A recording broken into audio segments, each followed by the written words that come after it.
Hey everyone, how's it going? Welcome back. Thank you so much for clicking in on this video. As the title says, this is going to be about Moon Knight. This is the first episode that came out on Wednesday. Before you watch this video, however, I do have to say this. Please watch the first episode of Moon Knight before you watch this video. Because I will be talking about certain things. More so it's going to come from the mental health nursing aspect of it, but because I will be talking about some of these characters and a little bit of the plot here and there, this video may contain spoilers. I do not want to ruin Moon Knight for you if you haven't seen it. It's a pretty good series in my humble opinion, so watch that first before you watch this. All right, so this video is not going to be a reaction review video. I'm not a movie critic, TV critic, or anything like that. This is not a suggestion for you to watch this video or if it's appropriate for you and your family to. What this video specifically is going to be about is regarding how well dissociative identity disorder, DID, or multiple personality disorder is portrayed in the TV series, mainly the first episode. The manifestations, signs and symptoms, is it accurate? Is it correct? I know that we are dealing with a comic book character, a fictional character, and the director, of course, is going to take certain liberties in directing and making this TV series, so there's going to be gray area. This is not going to be fully textbook. This is not in no way, shape, or form perfect NCLEX world scenario. All right, but ultimately, I just hope this video helps you understand DID a little bit better and helps you enjoy the show a little bit more. That is, if you're not bored by my explanations. Either way, it's pretty good. But let's go ahead and let's start this video. And first thing we're gonna talk about is this dissociative amnesia. All right, so the first personality that we're introduced to is Stephen Grant. Now, unlike the original comic book, Stephen Grant is not a billionaire. As a matter of fact, he's a gift shop employee at a museum. He's not rich. He doesn't appear to be rich. He lives in an apartment with his fish. He's referred to as being an idiot by Khonshu and has quote-unquote trouble with his memory, right? Forgetting that he has a romantic date on Friday night when he's supposed to go out with this lovely lady to go get some steak, or even having visited the pet shop, right? So this here is dissociative amnesia. He's not able to recall events, the dinner date, that he set up a dinner date, or having visited the pet shop, because the other personalities set those up, right? On top of that, and to be expected, Stephen Grant doesn't know about Marc Spector's life, as evidenced, by that cell phone call where he's asking, why do you call me Mark, right?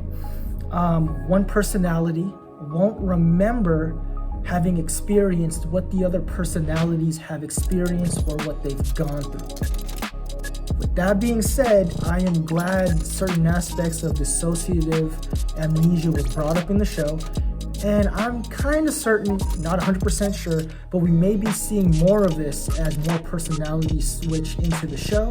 I'm glad that the director was able to, to add these aspects of dissociative amnesia in. I thought it was done pretty well. So I'm looking forward to seeing more of this. So another common manifestation of dissociative identity disorder, DID, is when the other personalities switch and take control. I'm going to use the term switch because it's a little bit easier to understand, and you guys kind of know, if you've seen the first episode, what I mean by switching. All right, when Stephen Grant first switches into another character, it was a response to him almost getting killed. Right, it was the scene where the people of the town were following him, chasing after him because they wanted to get their hands on the scarab, and also the car chasing with the cupcake van, right? And people were pulling guns on him and almost shot him, right? So another personality can switch in and take control during stressful situations.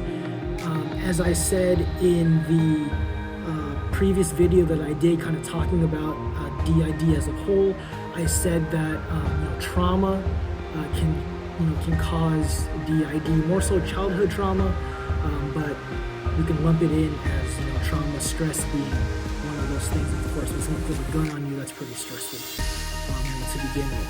So in the TV show, Stephen Grant's eyes would roll back. He would kind of black out a little bit. The director, would add in some cuts where, your TV screen would kind of flicker black and white. Stephen Grant would black out. We wouldn't see the action that occurred, but afterwards, Stephen Grant is safe, and he has this confused, bewildered look on his face, as if to say, what just happened?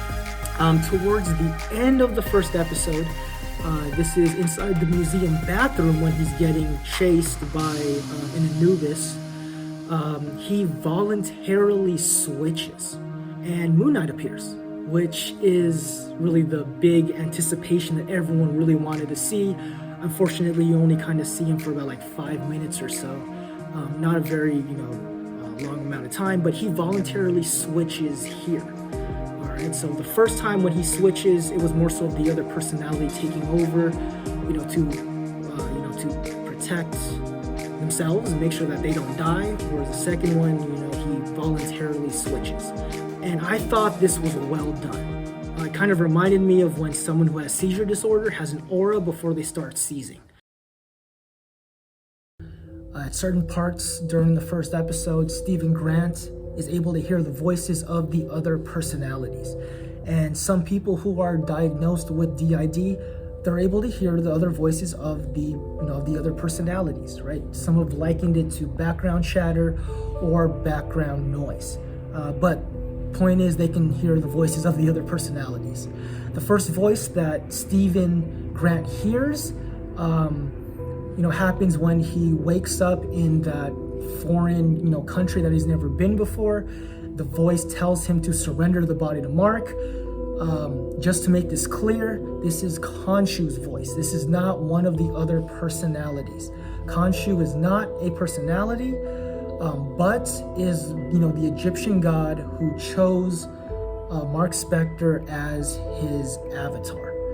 However, in the bathroom scene, Stephen Grant and Marc Spector talk to each other, right? Marc Spector is telling Stephen Grant that I'm real, give me control, stop fighting me. I will say that hearing other personalities' voices is accurate for someone who's diagnosed with DID. I made that statement earlier. I will assume that Stephen Grant or some of the other personalities, whether it's Lockley or Spector, whenever they come on, we'll hear the other personalities, talk to them in the future. This is pretty cool, and somewhat becomes a little bit of a problem because the next thing I'm going to talk about is not so much textbook, and this is not going to be 100% perfect world NCLEX situation. So Stephen Grant, Marc Spector, they're talking to each other, but now they're moving independently of one another. To look at your reflection in the bathroom mirror moving on its own is not possible. I had a buddy of mine pose this question, and he asked me, hey, do you think during that specific scene that Stephen Grant was visually hallucinating and saw Marc Spector in the mirror? I don't think so. I do think, however, that this is a pretty cool way for for Marvel and for the director to show us the other personalities and how they present and how they're different from each other. But I don't think that Stephen Grant was visually hallucinating. There's a confusing part in the first episode that I kind of do want to talk about. It's when Stephen wakes up and he finds himself in that country that he's never been in, jaws dislocated, he's lying face down, he has blood all over his mouth and teeth, has no idea what happened, how he got there, what's going on, and then he hears Khonshu telling him, you're not supposed to be here. In the previous scene, Stephen Grant was at home. He was solving a Rubik's Cube, reading books about Egyptian gods, trying to stay awake, listening to an app on his phone, kind of like this self-induced insomnia. I have no idea how he got to that foreign country. I have no idea what happened, because when he wakes up, or when it's the next scene after the cupcake van chase scene, the scarab and all that, he's in bed. He's still tied up in his ankle restraint. The tape is still on the door. The doors are still locked, making it seem like he was in bed the entire time. I have no idea. So I'm gonna take the easy way out, and I'm gonna say, welcome to the world of comics, where anything and everything can happen. I don't know if this was a dream that he had, or if it was a memory from another personality. I have no idea. I got nothing. If anyone has any explanation about how he woke up or found himself in a different country driving a cupcake van, let me know. Put it down in the comments.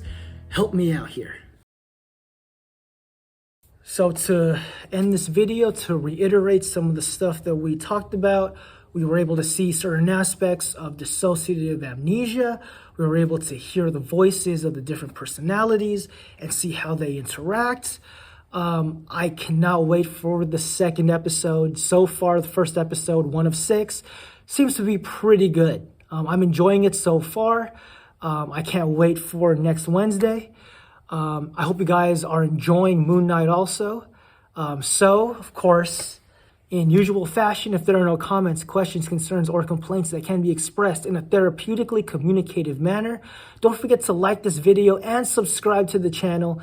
If you do have any comments, questions, concerns, or complaints, or if you want to tell me how, Stephen Grant ended up driving a cupcake van, don't forget to add, that in the comments. Let me know what you think. Don't worry about keeping it spoiler-free or anything like that. But with that being said, I will see you guys next time. Thank you so much for hanging out with me. Have a good one. Peace.